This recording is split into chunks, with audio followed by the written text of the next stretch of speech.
Welcome to the Packer Mentality Podcast, where we'll discuss Packer news, roster decisions, and games. My name is Patrick Corrigan, and I am your host.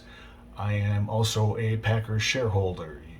You can find and follow me and interact with me on Twitter at Packer Mentality. I am usually very active during the games.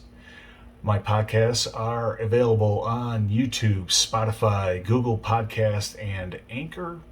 Now, if you are watching me on YouTube, please help my channel out and hit the like and subscribe button below. So if you don't have time to keep up with all the news, reports coming out of Green Bay, or social media, or you just can't make any sense of them, let me help you make sense of the nonsense. And thank you for joining me. First, let's get into the injuries and suspensions before we start talking about the actual game. Buccaneers, quite the list. Their number one wide receiver, Mike Evans, he is suspended for this week, 1 week suspension for basically starting a brawl in the Saints game. Their number two wide receiver, Chris Godwin, he is also out with an injury. Continuing the good or bad news, depending on which side you're on, for the Buccaneers wide receivers, Julio Jones, Rashad Perriman, and Russell Gage, all on the injury list as questionable. Donovan Smith, their starting left tackle, is doubtful, so highly unlikely he's going to play.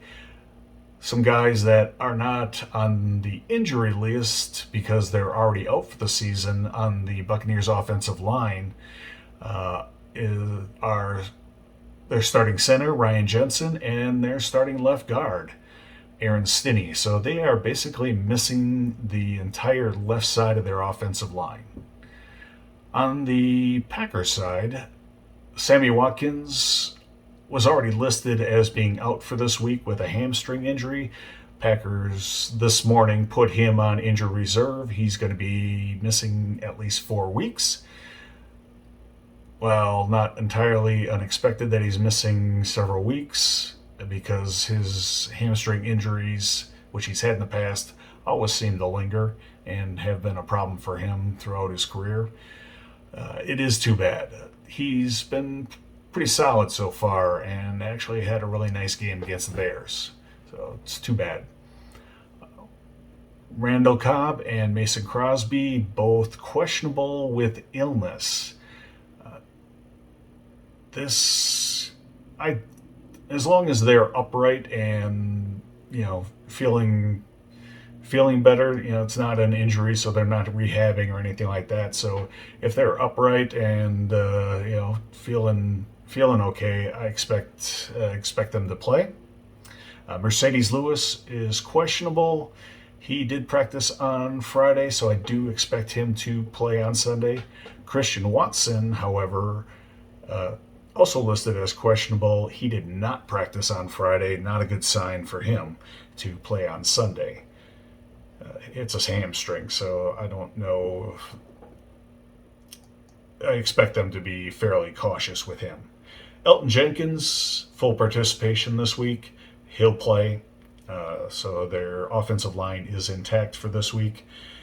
David Bakhtiari, who we're all anxiously awaiting, once again listed as questionable with limited participation. He did practice Thursday and Friday. That is good news. But this is a very good Buccaneers defensive line. Not a great time, not a great week to try and knock the rust off. Plus, they are playing in Tampa. It's going to be hot. It's going to be humid. It's going to be tough going. So I am not expecting to see Bakhtiari on Sunday. Speaking of Bakhtiari and his situation, I want to address it real quick.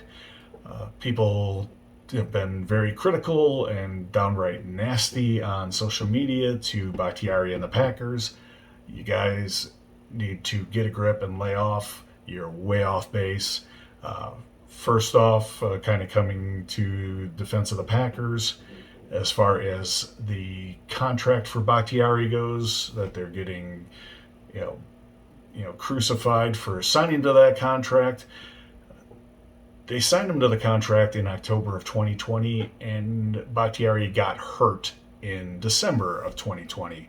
He was perfectly healthy when they signed him to the contract. No reason not to pay him that money. He's, before the injury, one of the best in the game. The good news is he has said that the knee is structurally sound. Nothing to be concerned of going long term. Now, he did have some swelling and some fluid buildup. That is the reason for the additional procedures he had done. That is the reason why it's taken a little bit longer. It's unfortunate, but he's done everything he needs to do, everything possible to get back to playing. The unfortunate thing kind of goes back to the injury report, what the Packers are reporting. Not real helpful, or it's very frustrating to look at it to see he's listed on the injury report as questionable, and then he continues to not play. We see that he's limited participation in practice, and he doesn't play. It's frustrating for fans. I do understand that, but if they didn't believe he was close, they would have put him, if they didn't think he was ready, they would have put him on injury reserve and just said he's gone for the first 4 weeks, which means he's close. That he did practice on Thursday and Friday is a great sign. I do expect to see him in the next week or two finally get back on the field. So have some faith, people, and lay off Bakhtiari. He's been a great teammate. He's been at practice, has basically been a great part of the community. Lay off. So, to the more fun things, let's talk about some of the keys to this game. Packers offense versus Bucs defense. This is going to be a tough matchup. Todd Bowles, now the head coach of the Buccaneers, put together this defense. It's a fantastic defense. Can't deny it. And they've been great so far this year. So far, and it's only 2 weeks into the season, but they're the top scoring defense. This is, as usual, an attacking defense. Their linebackers are very good. Their secondary is good. Their defensive line is good. They play the rush. They play the run very well. They rush the passer well. They cover well. It's going to be a tough going. Key to is going to be Packers' offensive line. Aside from protecting Aaron Rodgers,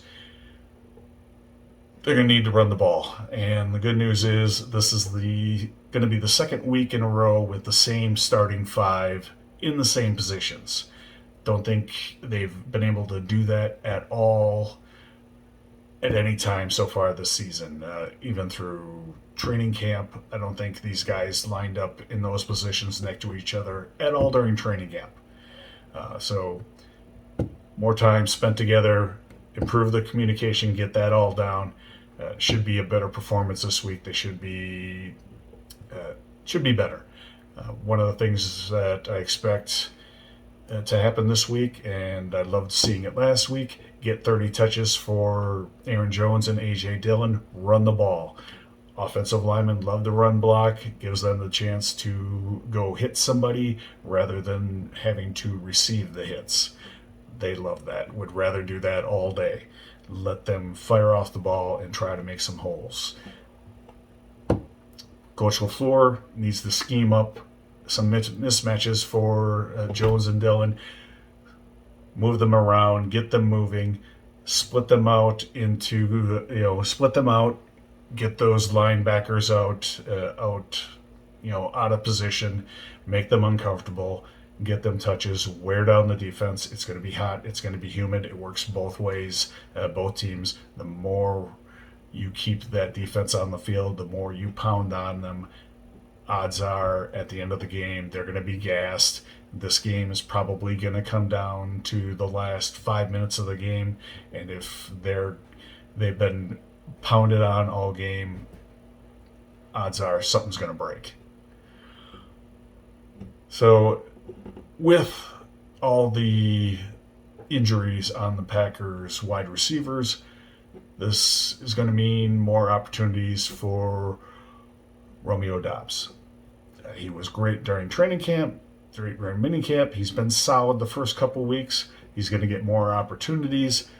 It's his time to shine. I'm hoping the Packers get him the ball, give him a chance to make some plays. He's good with the ball in his hand. He's been getting open. He's been open this season. Rodgers, for various reasons, hasn't always been able to get him the ball, but he's been getting open, and he's just going to get more opportunities this week. That being said, Rodgers is going to need to take some shots down the field. This Buccaneers defense is not going to let you drive 12 plays 80 yards, at least not very often. You're going to have to take some shots down the field, see if you can get some big plays. Be a good place for, if they're underestimating a rookie, good place for him. One of the other mismatches that they could go after is Allen Lazard in the slot. Now, when the Buccaneers have to play someone in the slot, they bring down Antoine Winfield Jr. He's a very good safety. He's very good in coverage. There's nothing wrong with his coverage. The only thing he can't make up for with athletic ability or technique or scheme is he's 8 inches shorter in height than Allen Lazard. Antoine Winfield is 5'9". Allen Lazard is 6'5". Only so much you can do. Packers should take advantage of that height advantage. Now, when the Packers are on defense, they are going up against a very injured Buccaneers offense. But as injured as the Buccaneers offense is, they still have Tom Brady. If you give him time to stand back there and read the defense, which he's got lots of experience doing, he's great at it, he's going to kill you. He's got the trophies to prove it. Even at his age, he's still great at doing it. What the Bucks are probably going to do is try and run the ball. They have Leonard Fournette, and the Packers have shown that they've had issues stopping the run so far this season. They've actually been mentioned this week that they're working on some of the fundamentals. The tackling's got to get better. So if they can improve their tackling, you have 2 linebackers that fly around the ball if they're tackling better. Devondre Campbell actually has had a lot of issues tackling so far this season. And I know he's a good tackler. I don't know what the problem has been so far with him, but I expect him to get better. If he's playing the way he can with Quay Walker next to him, who's been he's been really good. I've been very happy with the rookie so far this season. First-round draft pick, he's lived up to it. Everything I expected from him, he's shown on the field. Making plays, flying to the ball. Continue to let these guys do that. With all the injuries on the Buccaneers offensive line, Kenny Clark, Preston Smith, Rashawn Gary, Jerron Reed, Devontae Wyatt, these guys need to get pressure on Brady. He's not mobile. He doesn't like to run. He doesn't run if he can help it. He's not great at running because, he's getting up there. He's never been great at it. But get pressure on him, make him uncomfortable, make him get rid of the ball quickly. And I'm hoping that the Packers defensive coordinator, Joe Barry, gets a little creative on defense. You have defensive backs that are actually should be very good in press man coverage. Eric Stokes, Jair Alexander, Rasul Douglas, these guys are all very good press man players. They should be able to do it. Get up in their faces. You're going to be running up against a lot of backup wide receivers. Get in their faces. Make them fight off the line. Make Brady hold the ball. Get pressure on him. I expect the Bucs are going to try and run the shorter routes along with their running game. And if they do try and sneak past or get past our corners, I expect our safeties to be playing center field and take care of that sort of thing. But again, it's all about execution. One of the, I think, key matchups that will not be taking place in this game is a guy that decided to hang it up. No Rob Gronkowski for Tom Brady this season, and I do think that's a big deal, especially with backup wide receivers and questionable offensive line. In the past, Brady's been very good under these circumstances. He played with some really nondescript wide receiver groups in New England, but he did have Rob Gronkowski. That's a great safety net in the face of pressure, when nothing is going on, when you don't have confidence in your receivers. Having a big, tall, fast tight end that just makes plays is a great comfort to any quarterback. And Brady and Gronkowski, did great things when they were together.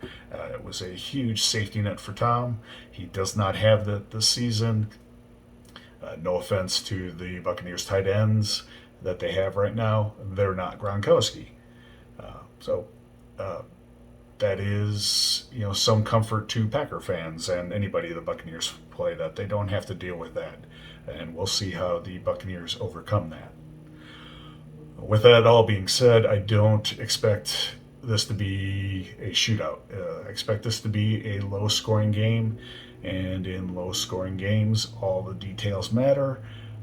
Special teams matter, especially in those type of games. Our special teams don't give up any big plays.